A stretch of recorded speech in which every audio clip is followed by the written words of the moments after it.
7 fundamental quantities हैं, पहले उसको लिखेंगे। मास, लेंथ, ये हैं physical quantities. Time, electric current,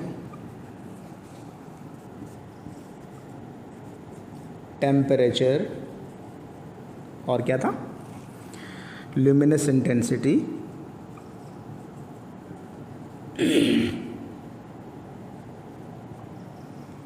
और क्या था, amount of substance. Amount of substance, good. चलो, ये सारी क्वांटिटीज़ हम लोगों ने ऑलरेडी देखा हुआ है। अब ये जो फिजिकल क्वांटिटीज़ हैं, इसका जो डायमेंशंस होता है,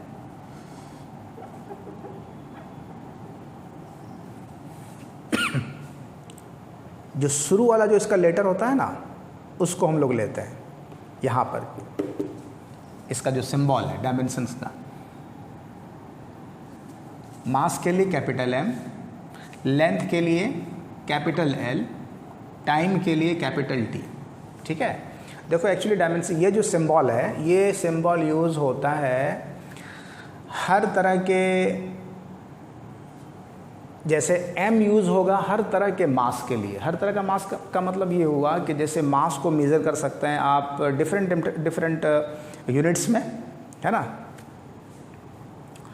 लेकिन यहाँ पर अब इसको जो हम लोग सिंबल देंगे वो M देंगे। ये M हो गया सभी मास के लिए, चाहे यूनिट्स इसका कुछ भी हो, है ना। मास का जैसे यूनिट है किलोग्राम, ग्राम, है ना, क्विंटल है, टन है, और भी बहुत सारी चीज़ें हैं, बट वो डिफाइन होगा इस कैपिटल लेटर M से ही। तो इसको बोलते हैं हम लोग डायमेंशंस। फिलहाल अभी इसको बोलेंगे डायमेंशन। एक्चुअली ये डायमेंशंस इसको भी नहीं कहते हैं, बट ये सिंबल ही है, समझने के लिए आप याद रखो इसको फिलहाल। तो MLT, इलेक्ट्रिक करंट का जो डायमेंशन होता है वो कैपिटल A भी होता है, और समटाइम्स कैपिटल I भी डिनोट किया जाता है इसको। डायमेंशन की बात कर रहे हैं। टेम्परेचर का SI यूनिट केल्विन होता है, वहाँ भी सिंबल K था, यहाँ पे भी कैपिटल K ही होता है। ओके, ल्यूमिनस इंटेंसिटी कैंडेला, तो यहाँ पे भी CD ही लिखेंगे इसको, और अमाउंट ऑफ सब्सटेंस ये भी MOL लिखेंगे। हाँ, इस तरह से देखो, कैपिटल ब्रैकेट में इसको लिखा जाता है इस टाइप से।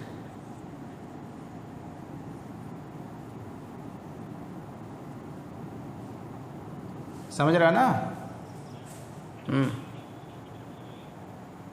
स्मॉल है।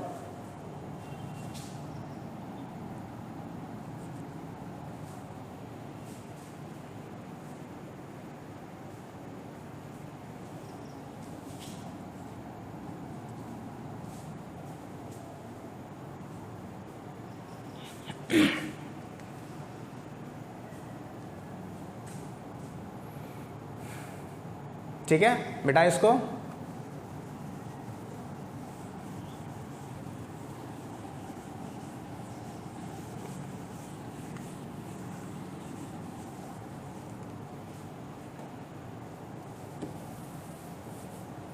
ओके। देखिए अब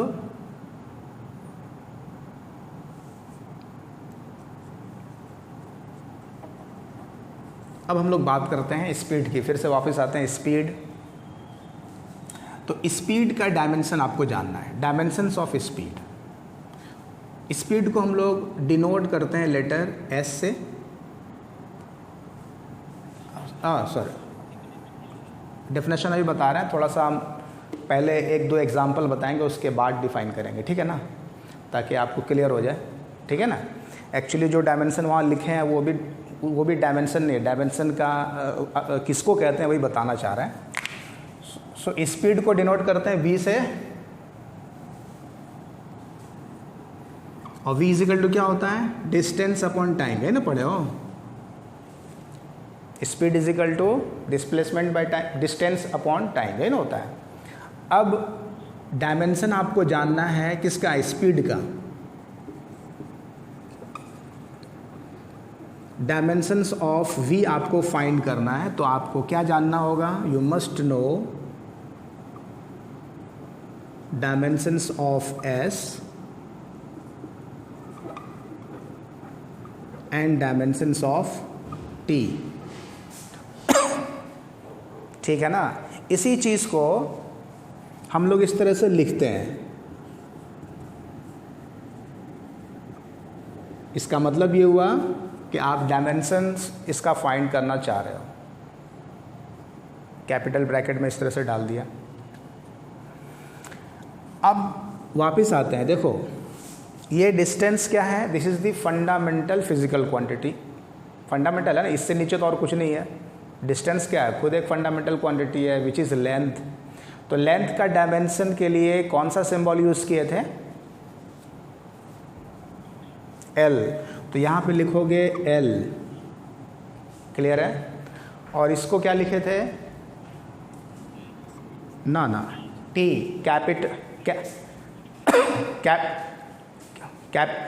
कैपिटल T ना। ठीक है, ओके। अब इसी चीज़ को ऐसा लिखेंगे L T to the power -1।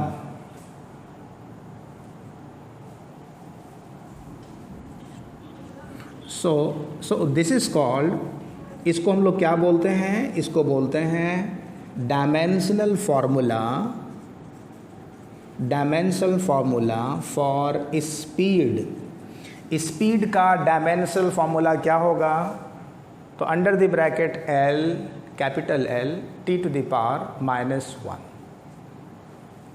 ये इस तरह का इसका डायमेंशनल फार्मूला हो गया। और अगर कहीं पर इस तरह से लिखा हुआ है, देखो ये एक्चुअली यही चीज़ है, LT -1। So this whole thing is called dimensional equation. समझ रहे हैं मेरी बात।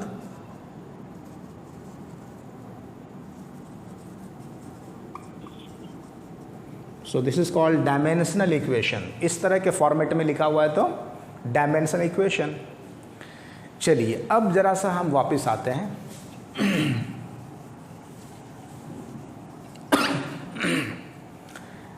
देखो L और T क्या चीज़ है, L and T are the fundamental quantities. ठीक है ना।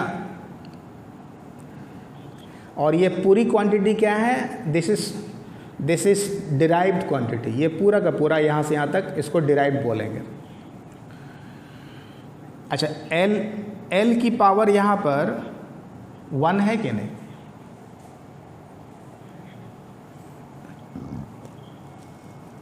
तो ये जो पावर डाले हो ना, दीज पावर्स, हाँ माइक जरा सा ऑफ कर लो आप लोग। देखो ये जो पावर है L की पावर 1, T की power -1, these powers are called dimensions. समझ रहे हो, ये जो पावर्स है ना, इन पावर्स को हम लोग डायमेंशन बोलते हैं। देखो हम लिख रहे हैं, समझो इसको। डायमेंशंस ऑफ स्पीड,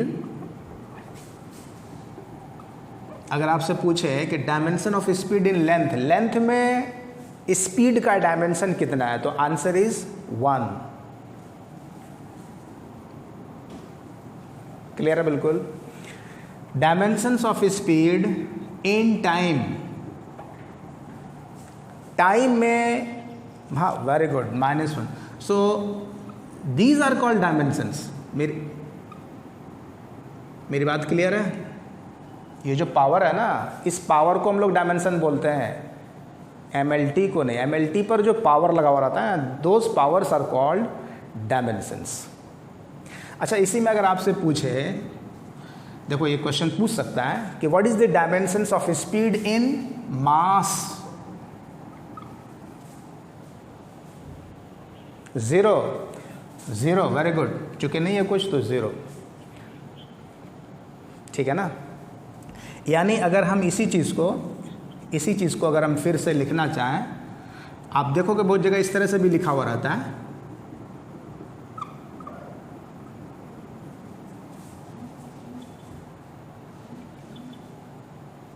आया समझ में? Good.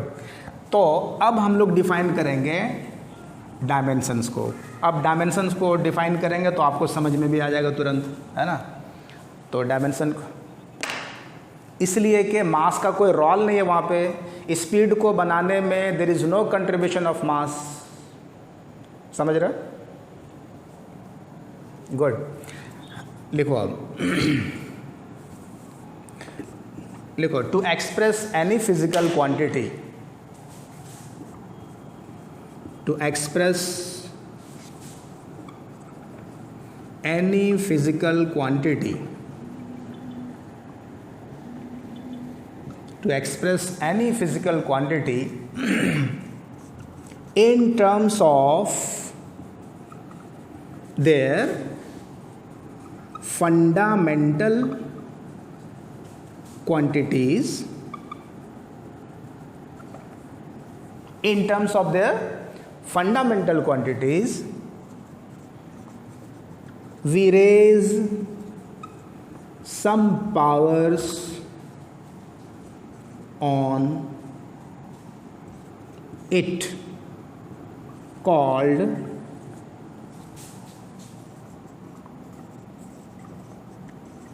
dimensions of that quantity. यही वाला डेफिनेशन अगर तुमको शुरू में लिखा देते तो शायद तुम कंफ्यूज भी कर जाते, बट यहाँ पे अब कंफ्यूजन कम होगा। देखो, किसी भी फिजिकल क्वांटिटी को किस फॉर्म में एक्सप्रेस करना है, उसके फंडामेंटल क्वांटिटीज़ के टर्म में। जैसे अभी हम लोगों ने, हाँ, स्पीड को हम लोगों ने एक्सप्रेस किया in terms of length and time, तो लेंथ और टाइम के ऊपर पावर लगाए कि नहीं? So those powers are called, power को डायमेंशन बोलते हैं यहाँ पे, पावर्स को क्या बोलते हैं? डायमेंशंस। ठीक है यहाँ तक? ओके, अब आज का क्लास हम यहीं पे, हाँ बोलो। हाँ, एक्चुअली वो सिंबल ही है, वो डायमेंशन नहीं है। तो चूँकि वो हाँ सिंबल है, ठीक है ना। चूँकि हाँ, डायमेंशंस एक्चुअली पावर्स को कहते हैं, याद रखना हमेशा, पावर्स को डायमेंशंस कहते हैं। अगर कहीं क्वेश्चन में दे दे डायमेंशन, तो ऑप्शन में 3-4 ऑप्शन में अगर L भी है, M भी है, 1 भी है, -1 भी है, तो तुमको वहाँ पे चूज़ करना है। समझ में आ रही बात? हाँ, कंफ्यूज नहीं करना है। हाँ बोलो।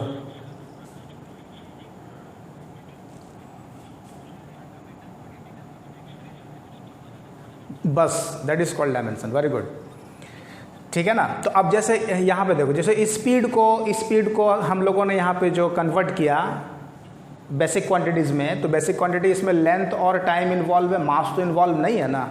लेकिन फिर भी अगर तुमने मास को इसमें डाल दिया, तो मास को अगर हम लिखना भी चाहें, m⁻0 इज़ 1। किसी भी क्वांटिटी पर, किसी भी नंबर पे पावर 0 होता है, दैट इज़ इक्वल टू 1, होता है कि नहीं? इसलिए यहाँ पे इसको रखा गया है, अदरवाइज़ नहीं रखते हैं, ठीक है ना। तो इस तरह से भी इसको डिफ़ाइन कर सकते हैं। ओके, आज हम लोग यहीं पे इसको बंद करेंगे, ख़त्म करेंगे। लेकिन आप लोगों के लिए कुछ होमवर्क्स हैं, आप करोगे इसको खुद से। अच्छा, वेलोसिटी की डायमेंशन क्या होगी सोचो तो? हाँ, सेम ही होगा ना। हाँ, तो कुछ क्वांटिटीज सेम होगा। एक बात याद रखो,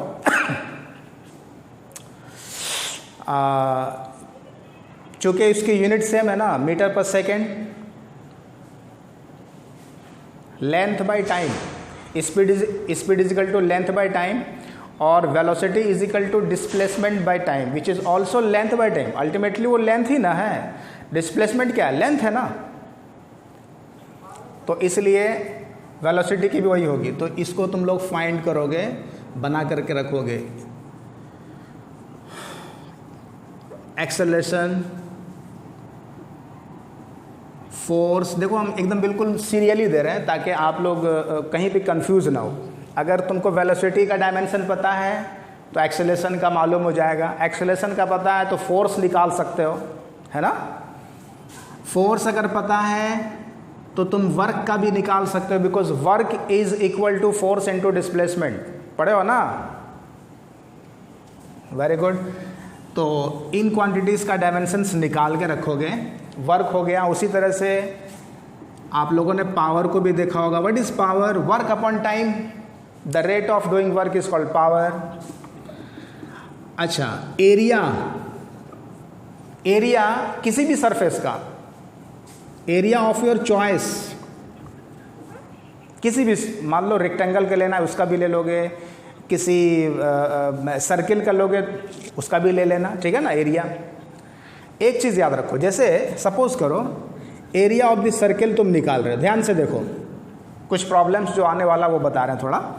सर्किल का एरिया निकालोगे, area of the circle is pi r square, सबको पता है,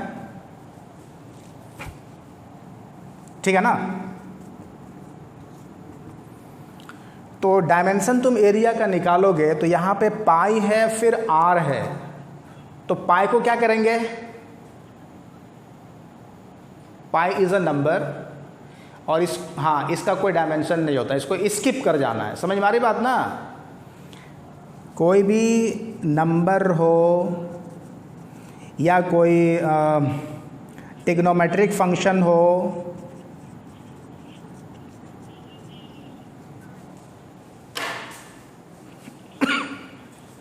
नंबर है तो इसका कोई डायमेंशन नहीं होगा।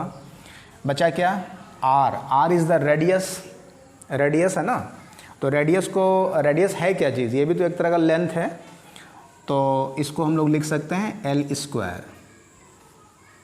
तो एरिया का डायमेंशन क्या हो गया? L square.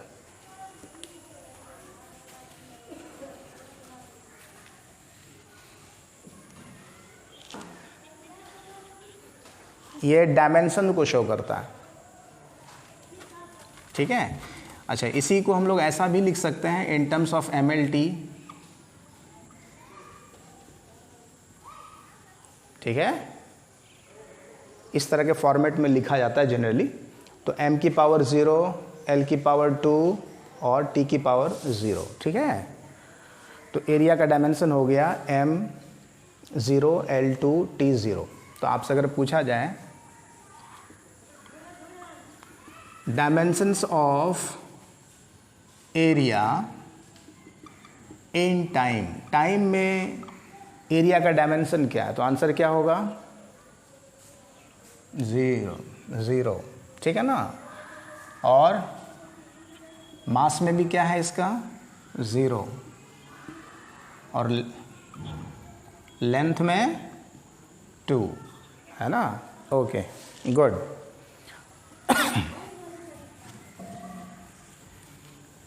चलिए कुछ और फिजिकल क्वांटिटीज हम लोग देख लेते हैं। जैसे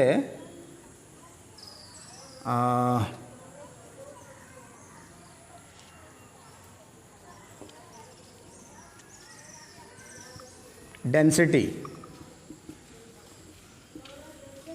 ठीक है? डेंसिटी की डायमेंशन क्या होगी? डेंसिटी का फॉर्मूला पता होना चाहिए, डेंसिटी किससे रिलेट है ना? तो डेंसिटी का फॉर्मूला बताओ। Density, good, mass by volume, है ना? मास बाय वॉल्यूम, ठीक है? तो डेंसिटी को हम लोग डिनोट करते हैं रो से। तो dimension of rho is equal to dimension of mass upon dimension of volume. This is capital V, volume.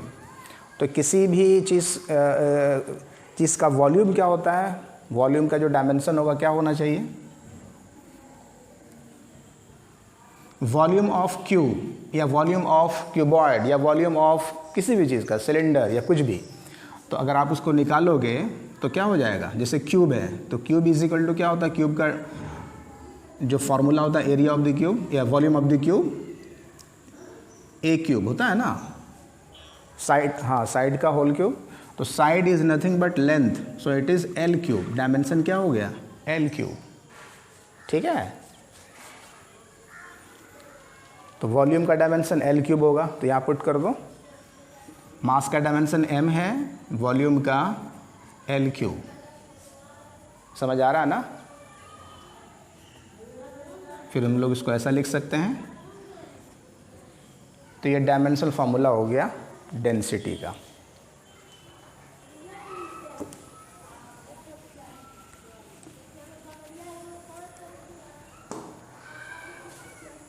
Okay, उसी तरह से काइनेटिक एनर्जी,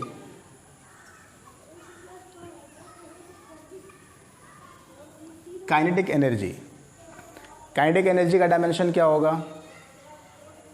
तो इसका फॉर्मूला क्या होता है? काइनेटिक एनर्जी का फॉर्मूला होता है 1/2 m into v square. m is the mass, v is velocity, यही होता है ना फॉर्मूला, काइनेटिक एनर्जी का फॉर्मूला। अगर तुम्हारे पास फॉर्मूला है तो तुम डायमेंशनल फॉर्मूला निकाल सकते हो उससे। तो डायमेंशन निकालो, देखो क्या आता है काइनेटिक एनर्जी का।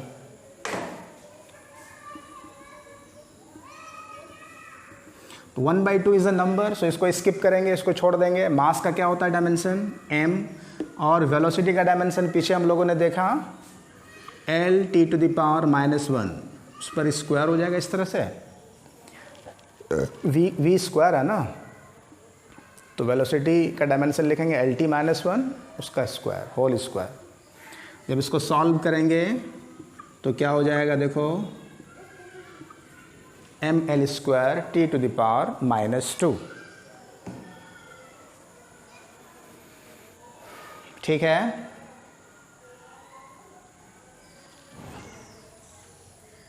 अच्छा, किसी भी टाइप की एनर्जी का डायमेंशन फॉर्मूला यही होगा, किसी भी टाइप की, चूँकि हम लोग आगे पढ़ेंगे, बहुत सारी एनर्जी है, टाइप्स ऑफ एनर्जी है ना। पोटेंशियल एनर्जी है, इलेक्ट्रिकल एनर्जी है, मैग्नेटिक एनर्जी है, तो जितनी भी एनर्जी है सबका डायमेंशन क्या हो जाएगा? mL² t⁻⁻2। ओके, चलिए नेक्स्ट। हाँ चलो, एक्सेलरेशन ड्यू टू ग्रेविटी, नाम सुने हो ना? Acceleration due to gravity which is denoted by small g, जिसकी वैल्यू भी आप लोगों को पता होगी 9.8 metres per second square on the surface of the earth, ठीक है ना। सरफेस पे इसकी value 9.8 metre per second square होती है। तो इसका डायमेंशन फॉर्मूला क्या हो जाएगा? ये एक्चुअली क्या है? एक्सेलरेशन ही है ना। तो जो डायमेंशन एक्सेलरेशन का होगा वही स्मॉल जी का भी हो जाएगा। सो स्मॉल जी का डायमेंशन क्या हो जाएगा? L(t⁻⁻2). समझ में आ रहा है? गुड।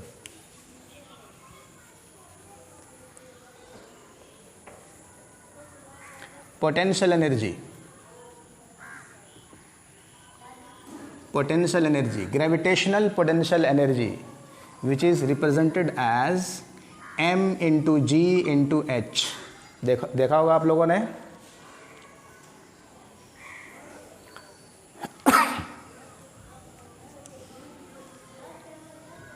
पोटेंशियल एनर्जी EP, तो इसका डायमेंशन निकालो।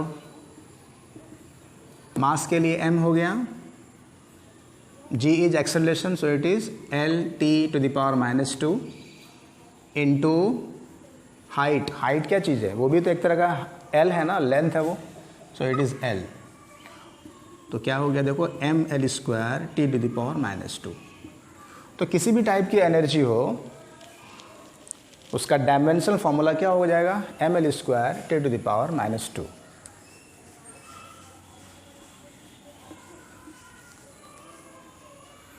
ठीक है।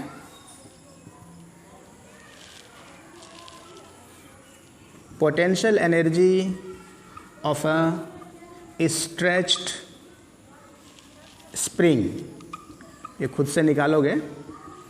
इसका फॉर्मूला होता है U is also denoted as potential energy. U को हम लोग पोटेंशियल एनर्जी की तरह से डिनोट करते हैं, ½kx²।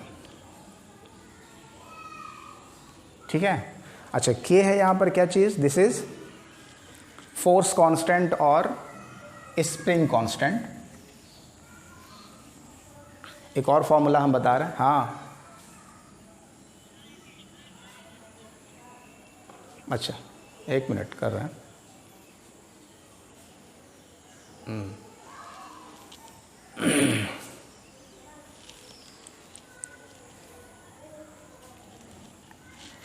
ठीक है, ये स्प्रिंग कांस्टेंट K है, स्प्रिंग कांस्टेंट।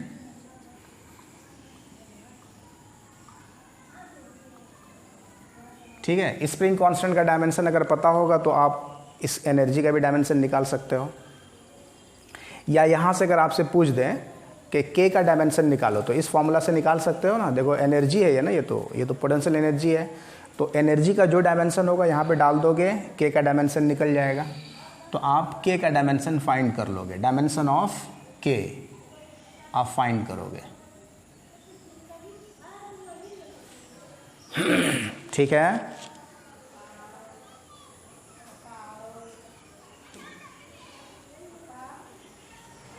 एक्स डिस्टेंस है, right, x is the extension, extension भी तो एक तरह का डिस्टेंस ही है ना। हम लोग इसको आगे पढ़ेंगे, बट यहाँ पे जान लो ये एनर्जी है, ये स्प्रिंग कांस्टेंट बोलते हैं जिसका डायमेंशन तुमको फाइंड करना है, और दिस इज एलोंगेशन या एक्सटेंशन जो कि एक लेंथ होता है। और जनरली एक्स को हम लोग यूज़ करते हैं लेंथ ही के लिए, एक्स को, आर को, एल को, डी को, है ना। सो इसमें ज़्यादा कंफ्यूज नहीं होना है। वैसे आपको बताया जा रहा है कि दिस इज़ एलोंगेशन, एक्स क्या है यहाँ पे, ये एलोंगेशन है। एलोंगेशन मतलब एक्सटेंशन। ओके, उसी तरह से हाँ एल मानना है, एल ही होगा वो, ये तो एल ही होगा ना। हाँ गुड, जो भी आया दैट इज अच्छा, ठीक है, वेरी गुड, ठीक है।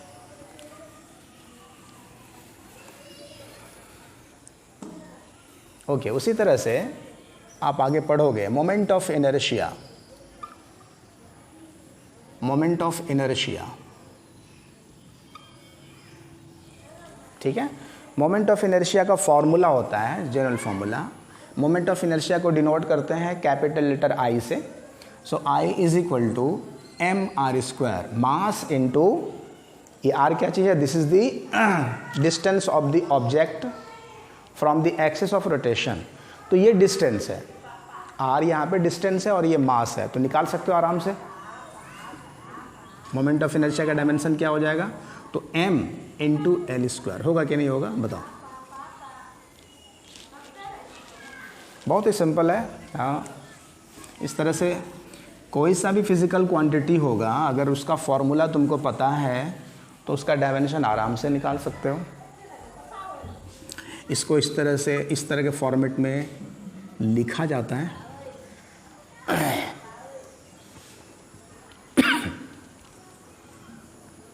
Okay, angular velocity, angular velocity, देखो वेलोसिटी तो हम लोग पढ़े ही है ना।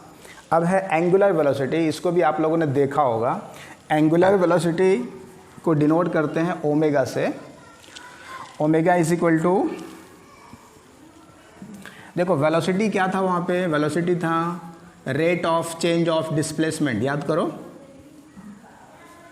यही था ना, dx बाई dt, या इसको delta x by delta t भी लिख सकते हैं। Delta stands for change, change in displacement by change in time, ठीक है ना। तो ये चेंज इन डिस्प्लेसमेंट है और ये है चेंज इन टाइम। उसी तरह से एंगुलर वेलोसिटी के केस में देखो, हम लोग पढ़ने जा रहे हैं चैप्टर में, रोटेशनल डायनेमिक्स में सारा पढ़ेंगे हम लोग, angular velocity, torque, moment of inertia, angular momentum वगैरह, है ना। तो उसी का कुछ टर्म्स है जिसका डायमेंशन अभी हम लोग जान लेते हैं। आपको फॉर्मूला बताया जा रहा है, ओमेगा इजिकल टू क्या हो जाएगा, change in angular displacement by change in time. The rate of change of angular displacement is called angular velocity. समझ में आ रही बात। सो it is delta theta by delta T. Theta is angular displacement, याद रखोगे, और टी तो time होता है ना। तो ओमेगा का डायमेंशन, हाँ अब बताओ ओमेगा का डायमेंशन क्या होना चाहिए, सोचो।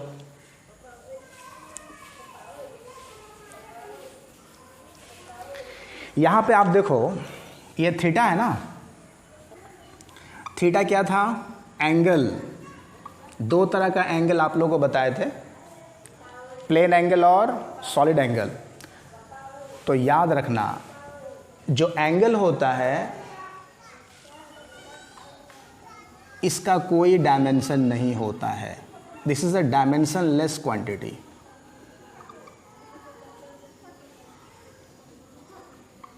इसको लिख लो, angle is dimensionless quantity whether it is plane angle और सॉलिड एंगल, ठीक है ना। ये ऐसी क्वांटिटी है, सप्लीमेंट्री क्वांटिटी है ना, ये तो सप्लीमेंट्री क्वांटिटी, इसका यूनिट तो होता है बट इसका डायमेंशन नहीं होता है, याद रखोगे। उसका यूनिट होता है, यूनिट क्या है इसका, इसकी यूनिट क्या होती है, रेडियन। हाँ, इसकी यूनिट तो होती है बट इसका डायमेंशन नहीं होता है। It is a dimensionless quantity. इसलिए अगर ये डायमेंशनलेस है तो ये इसका डायमेंशन तो होगा नहीं, इसको स्किप करेंगे, इसको छोड़ देंगे, तो बचा क्या, नीचे टाइम है, तो ओमेगा का डायमेंशन क्या हो जाना चाहिए, 1/t, सो t⁻⁻1 लिखोगे। मेरी बात क्लियर है ना? Good good, okay. यानी इसी चीज़ को आप ऐसा लिखोगे, m0 L0 t⁻⁻1। ठीक है। नेक्स्ट क्वांटिटी हम लोग पढ़ रहे हैं फ्रीक्वेंसी। सबने नाम सुना होगा फ्रीक्वेंसी का। What is frequency? फ्रीक्वेंसी पढ़ा होगा आप लोगों ने, the reciprocal of time period is called frequency, है ना। फ्रीक्वेंसी को डिनोट करते हैं एफ से भी करते हैं, कहीं पे न्यू से करते हैं, कहीं पे एन से भी करते हैं। सो हम लोग यहाँ पे एफ से कर रहे हैं, F is equal to 1/t, ये फॉर्मूला होता है। The reciprocal of time period, this is time period, time का रेसिप्रोकल फ्रीक्वेंसी है। तो एफ का डायमेंशन क्या होना चाहिए बताओ तो?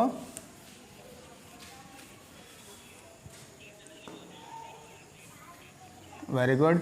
सो dimension of f is equal to t⁻⁻1 which is exactly the same as angular velocity. देख तो देखो, यानी कि एक बात याद रखोगे कि डिफरेंट फिजिकल क्वांटिटीज़ की सेम डायमेंशंस हो सकती है ना। एक आध एग्जांपल और हम लोग लेते हैं, फिर आप इसको लिख पाओगे, समझ पाओगे। जैसे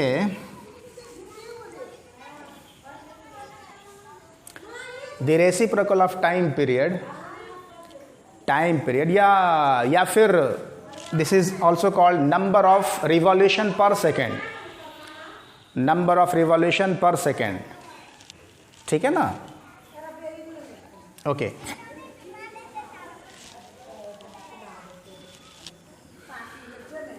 हाँ, उसी तरह से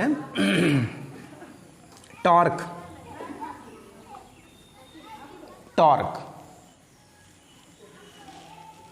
सुना आप लोगों ने? What is torque? ये एक तरह का क्या, ये भी एंगुलर फोर्स है, ठीक है ना। और इसका जो फॉर्मूला होता है, torque is equal to, torque is a vector quantity, so it is represented as r cross f। f is normal force किसी भी ऑब्जेक्ट पे लगने वाला, और this is the distance of the object from the axis of rotation. ये सारा का सारा हम लोग रोटेशनल डायनेमिक्स चैप्टर में पढ़ेंगे आगे, ठीक है। सो इसको हम लोग जब सॉल्व करेंगे तो ये आ जाएगा RF sin थीटा। तो इसका डायमेंशन क्या होना चाहिए जरा बताओ?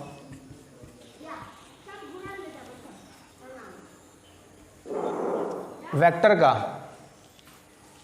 हाँ वेक्टर का, ठीक है। बताओ टॉर्क, ये टॉर्क कहलाता, हाँ right, very good, mL² t-2, यही निकला ना। देखो तो ये टॉर्क, और आप देखो ध्यान से, this is also it has also the same dimension that has energy. Energy के पास जो डायमेंशन होती है वही डायमेंशन टॉर्क की भी है ना। एनर्जी का क्या डायमेंशन था देखो तो, किसी भी टाइप की एनर्जी का डायमेंशन ml² t-2 था कि नहीं?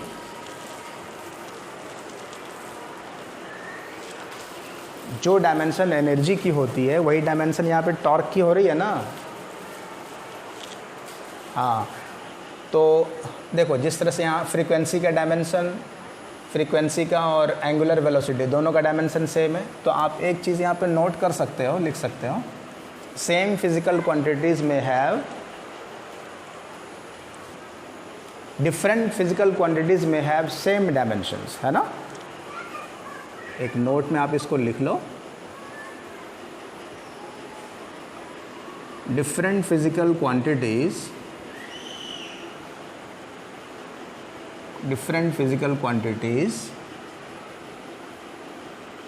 may have same dimensions. Physical quantity different है बट उसका जो डायमेंशंस है वो सेम है ना। गुड। तो उसी तरह से और भी फिजिकल क्वांटिटीज़ हैं जिनका डायमेंशंस तुम फाइंड कर सकते हो।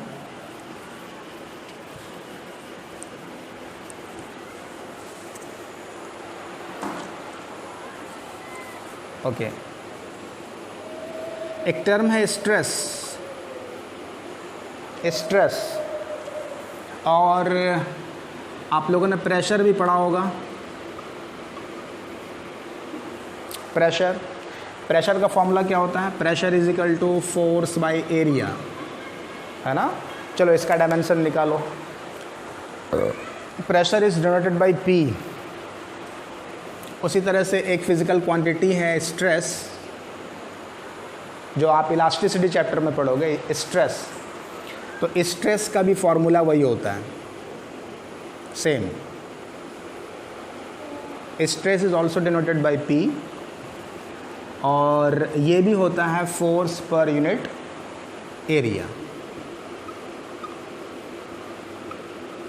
तो दोनों का ही डायमेंशंस क्या हो जाएगा? सेम आ जाएगा।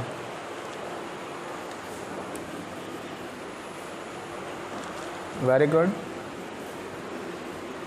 m l पर पावर -1 और t पर पावर -1 -2। ओके, -2, ठीक है, जो भी आया ये आप लोगों ने सॉल्व कर लिया इसको। Very good. चलिए उसी तरह से एक क्वांटिटी आएगी strain.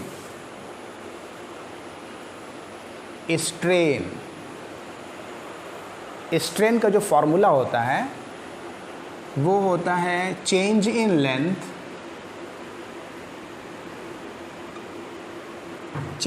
Length bye original length.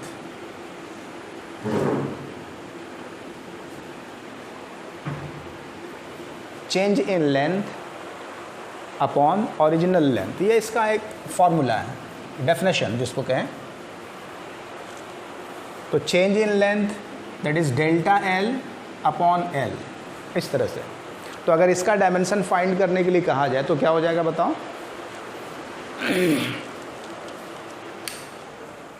Very good. यानी कि इट हैज़, हाँ, it is a dimensionless quantity, m0 l0 t0। Clear है ना?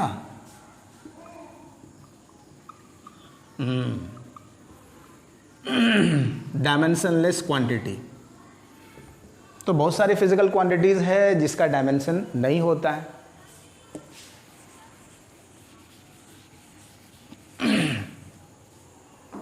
ठीक है ना। जैसे देखो, आपने सुना होगा universal gravitational constant, class 9th में पढ़े होगे, लॉज ऑफ ग्रेविटेशन।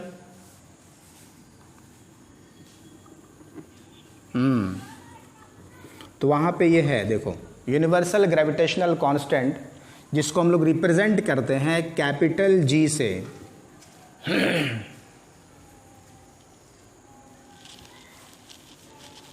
अरे ग्रेविटेशन चैप्टर में था ना, फोर्स बिटवीन टू ऑब्जेक्ट्स, है ना। Force between two objects is given as, इसको Newton's law of gravitation, Newton's formula भी है ये, F is equal to capital G into M1 M2 upon R square. किसी भी दो ऑब्जेक्ट के बीच लगने वाला फोर्स, ये M1 ऑब्जेक्ट है, ये M2 ऑब्जेक्ट है, दोनों के बीच का डिस्टेंस R है, तो ये दोनों एक दूसरे को इस F4 से अट्रैक्ट करेंगे, जिसकी वैल्यू होती है capital G, this is called universal gravitational constant into mass of the object first object into mass of the second object divide by square of the distance between the objects. तो यहाँ पे आपसे पूछा जा रहा है find the dimension of capital G,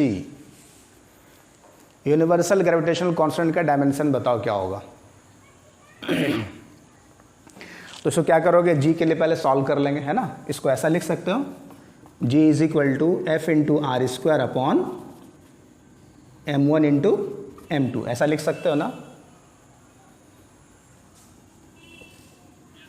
good, तो यहाँ से सॉल्व करो, बताओ क्या होगा।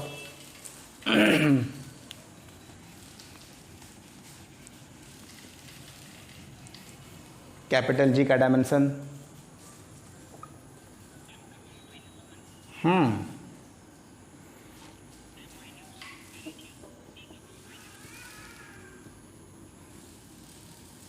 और बच्चे बताएं, देखो ये सही है, चेक करो।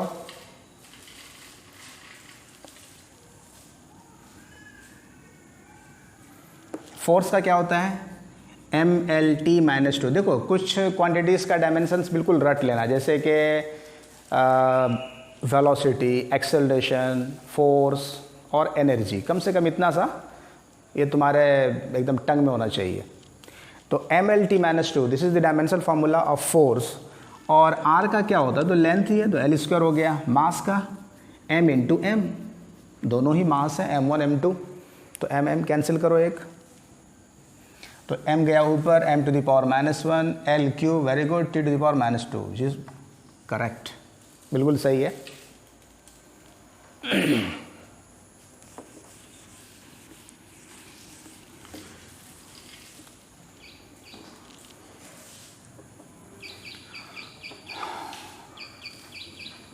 Refractive index of a medium, किसी भी मीडियम का रिफ्रैक्टिव इंडेक्स, ऑप्टिक्स में पढ़े होगे इसको, रिफ्रैक्टिव इंडेक्स याद करो। It is defined as the ratio of the speed of light in vacuum by speed of light in medium, यही होता है ना। This is the speed of light in vacuum और this is the speed of light in the medium. जिस medium का आप refractive index निकालना चाहते हो उसका ये उसमें लाइट की स्पीड है ये, तो ऊपर भी स्पीड है, नीचे भी स्पीड ही है ना। तो इसका डायमेंशन क्या होना चाहिए, डायमेंशनलेस, वेरी गुड, हाँ वेरी गुड। तो इसको इस तरह से रिप्रेजेंट लिख कर सकते हो, इस तरह से M0 L0 T0, है ना।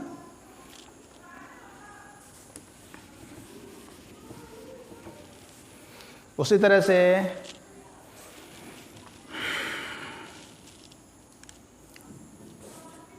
एक क्वांटिटी है सरफेस टेंशन। सरफेस टेंशन खुद एक चैप्टर है जो आप लोग पढ़ोगे आगे। सरफेस टेंशन ये भी एक फिजिकल क्वांटिटी है।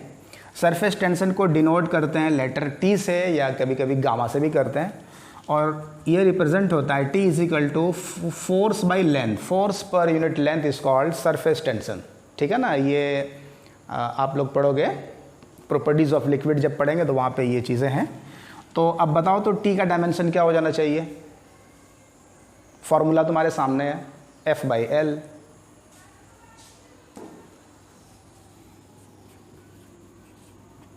बताओ बताओ।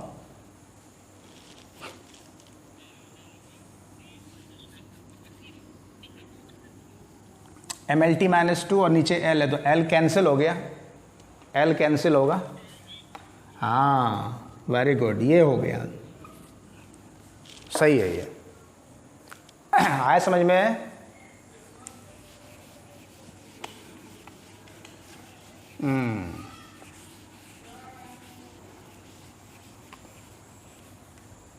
ओके अच्छा, अब थोड़ा सा हम लोग कुछ और फंडामेंटल क्वांटिटीज़ जो है, जैसे करंट इलेक्ट्रिसिटी है, अमाउंट ऑफ सब्सटेंस है, उसके बारे में भी थोड़ा सा एक दो एग्जांपल्स देखेंगे, ठीक है। जैसे करंट में खुद इलेक्ट्रिक करंट का जो डायमेंशन होता है वो ए होता है या फिर आई होता है ना। इलेक्ट्रिक चार्ज, इसकी डायमेंशन क्या होगी? चार्ज का डायमेंशन, चार्ज को हम लोग डिनोट करते हैं कैपिटल क्यू से या फिर स्मॉल क्यू से भी करते हैं, है ना। चार्ज को डिनोट करते हैं ना क्यू से, तो डायमेंशन क्या हो जाएगा क्यू का? तो क्यू का आपको बेसिक फॉर्मूला पता होना चाहिए। क्यू का रिलेशन देखो करंट से है। करंट को हम लोग किस तरह से डिफाइन किए थे? Charge flowing per unit time, उसी को ना करंट बोलते हैं, हाँ, per second, q by t. Very good. तो आई क्या चीज़ है? ये तो 7 फंडामेंटल क्वांटिटीज़ में से ये भी है और टी भी है, तो डायमेंशन ऑफ क्यू निकाल सकते हो आराम से। क्यू इज इक्वल टू क्या लिखोगे? आई इंटू टी, तो dimension of q is equal to dimension of I into dimension of t. तो इसका डायमेंशन क्या होता है? तो ए होता है और टी का capital T, so A T. इसको ऐसा भी लिख सकते हो M0 L0 T A। Sometimes a की जगह कैपिटल आई भी लिखा जाता है।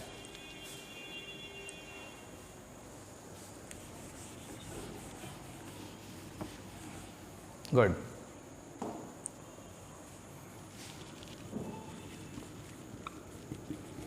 इलेक्ट्रिक पोटेंशियल, इलेक्ट्रिक पोटेंशियल जिसको डिनोट करते हैं लेटर V से, कैपिटल V। ओम्स लॉ में भी ये है ना V, पोटेंशियल, पोटेंशियल डिफरेंस, एक ही चीज़ है। पोटेंशियल बोलो या पोटेंशियल डिफरेंस बोलो, यहाँ पे एक ही चीज़ डिफाइन करेगा वो। इलेक्ट्रिक पोटेंशियल का बेसिक फॉर्मूला अगर तुम लोग को याद हो तो ये क्या था? Work done to bring unit positive charge from infinity, यानी कि work done per unit charge. Potential is equal to work done per unit charge, V is equal to W by q. बड़े हो ना? दिस इज वर्क, ये quantity है work, और ये क्या है? चार्ज है। तो चार्ज का अभी आप लोगों ने देखा ही है, वर्क का पहले से पता है, तो पोटेंशियल का निकाल लो जल्दी से। क्या हो जाएगा इलेक्ट्रिक पोटेंशियल का?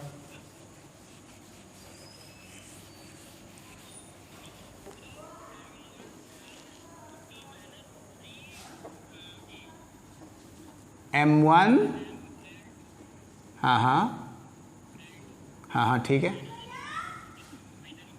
ठीक है। टी पर पावर -3, -2, -3, -1 क्या है?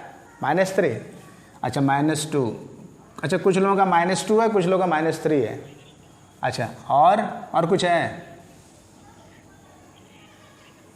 और ए पर पावर। अच्छा, चलो चेक कर लेते हैं यहाँ से, है ना। चेक करो, वर्क का क्या होता है? mL² T-2। वर्क या एनर्जी दोनों का सेम है ना। जिस तरह से वर्क का यूनिट होता है जूल, एनर्जी का भी जूल, उसी तरह से डायमेंशंस भी सेम है। mL² T-2, वर्क का भी वही होगा जो एनर्जी का होता है। Okay, divide by AT, solve करो इसको। mL² T⁻³ A⁻⁻1, T⁻³ होगा, -2 नहीं होगा, ठीक है। गुड। चलो, इलेक्ट्रिसिटी चैप्टर में जब हम लोग आए हैं तो इलेक्ट्रिकल रेजिस्टेंस का भी निकाल लो। इलेक्ट्रिकल रेजिस्टेंस, ओम्स लॉ पढ़े हो ना, V is equal to I into r. R is the resistance of the wire. तो आर का डायमेंशन आपसे पूछा जा रहा है। डायमेंशन ऑफ आर क्या होगा बताओ तो dimension of potential difference by dimension of I होगा, ऐसा। निकालो जल्दी से।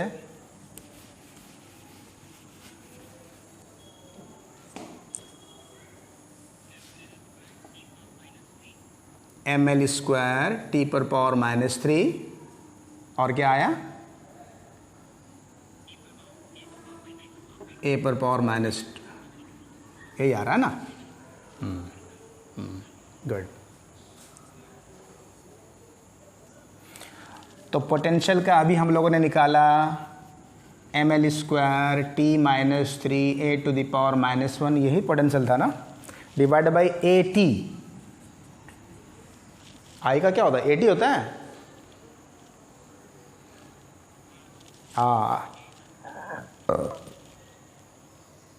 सॉरी, करंट का सिर्फ A होगा। गुड। तो अब सो सॉल्व करेंगे, क्या हो जाएगा, A गया ऊपर, तो ठीक है, बिल्कुल सही है। Okay.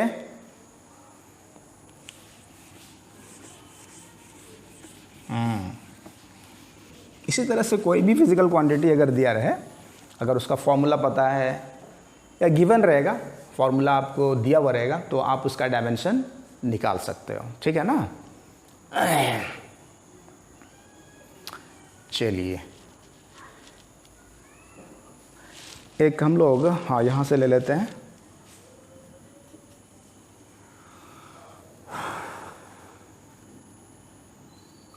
Specific heat capacity, heat chapter में आप लोगों ने देखा होगा, specific heat capacity of a gas. Gas की स्पेसिफिक हीट कैपेसिटी का फॉर्मूला क्या होता है, सिंपल सा फॉर्मूला था NC∆T, Q = NC∆T, एक फॉर्मूला है, where N is heat energy. अरे एनर्जी है ना, चाहे किसी भी टाइप की एनर्जी हो, एनर्जी इज एनर्जी, तो एनर्जी है ये heat energy. What is this N, this is number of moles, number of moles of the gas. C क्या चीज़ है, this is specific heat capacity, इसी की बात कर रहे हैं। ये जो C है, this is specific heat capacity, और ये ∆T क्या चीज़ है, दिस इज टेम्परेचर डिफरेंस। तो टेम्परेचर का डिफरेंस इज टेम्परेचर। तो आपसे पूछा जाए dimensions of specific heat capacity क्या होगी, तो इसके लिए C के लिए सॉल्व करो इसको और जल्दी से बताओ क्या होना चाहिए।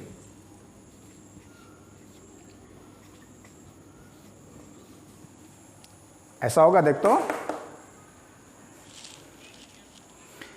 C तो स्पेसिफिक हीट कैपेसिटी है, specific heat capacity of gas, जो दो तरह की होती है, at constant pressure constant volume. उधर नहीं जाना तुमको ये समझना है कि ये स्पेसिफिक हीट कैपेसिटी है जो डिफाइन होती है इस तरह से, Q/N∆T। समझ गए आप लोगों ने, अगर डेफिनेशन इसका पढ़ा होगा, क्या डेफिनेशन था इसका, the amount of energy required to raise the temperature of a gas by 1 degree Celsius is called specific heat capacity. तो ये C है, हीट चैप्टर से हम लोगों ने इसको लिया हुआ है। तो तुमको सिंपली C का डायमेंशन बताना, ये सारी क्वांटिटी का डायमेंशन तुमको पता है, तुम देखो ध्यान से इसको। Q का डायमेंशन तुमको ऑलरेडी पता है, तुम जान रहे हो कि क्या चीज़ है ये, this is energy, heat energy है, तो एनर्जी का डायमेंशन तो जानते हो ना। यहाँ पे पुट करो, N क्या चीज़ है, N क्या चीज़ है, this is the number of moles. Number of moles is measured, क्यों होगा, it is the amount of substance. 7 fundamental quantities में आ रहा है ये, समझ रहे हैं ना। तो मोल का क्या होगा, MOL लिखते हो ना, बताया गया था। हाँ, और टेम्परेचर का क्या होता है, टेम्परेचर का केल्विन, के कैपिटल के डाल दो उसमें। देखो ये क्या होगा, एनर्जी ml² T-2, और यहाँ पे इसको लिखोगे मोल, MOL, और ∆T का केल्विन होता है। इसको सॉल्व कर लेंगे।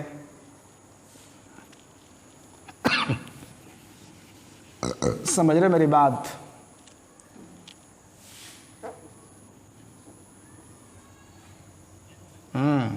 इसको सॉल्व करेंगे क्या हो जाएगा, ml² T⁻⁻² MOL-1 और K-1. This is the dimensional formula of specific heat capacity.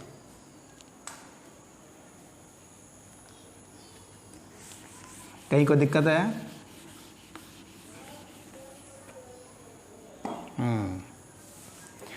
उसी तरह से इसको तुम निकालोगे, हम बता दे रहे हैं.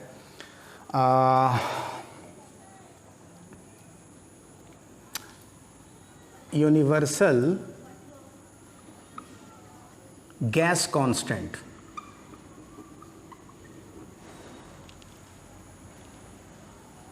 एक फॉर्मूला आप लोगों ने देखा होगा, P × V = nRT, ideal gas equation.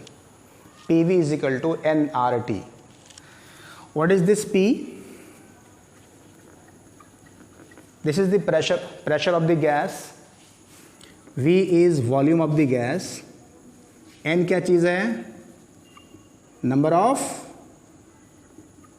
Moles. अभी जो देखा आप लोगों ने नंबर ऑफ मोल्स, ये N हो गया. R is, this is universal gas constant. R है यूनिवर्सल गैस कांस्टेंट. और T क्या चीज़ है? टेम्परेचर. तो क्या आप लोग R का डायमेंशन निकाल सकते हो?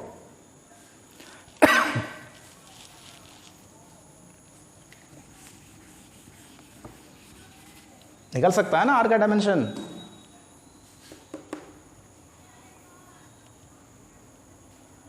Okay, good. ठीक है, तो ये कुछ क्वांटिटीज़ थी जो हम लोगों ने देखा. इसके अलावा दुनिया भर का फिजिकल क्वांटिटीज़ है, सबका डायमेंशन तुम इसी तरह से निकाल सकते हो. और आपके बुक में बहुत सारा एग्जांपल्स दिया होगा, तो उसको सॉल्व करो, है ना. और कल हम लोग देखेंगे डायमेंशनल एनालिसिस का कुछ मतलब यूजेस, ठीक है ना, एप्लीकेशंस ऑफ डायमेंशनल एनालिसिस. उससे पहले पढ़ लेंगे हम लोग प्रिंसिपल ऑफ होमोजेनिटी और कुछ सवाल वगैरह उसमें करेंगे. ओके, आज के लिए इतने रखते हैं. Thank you.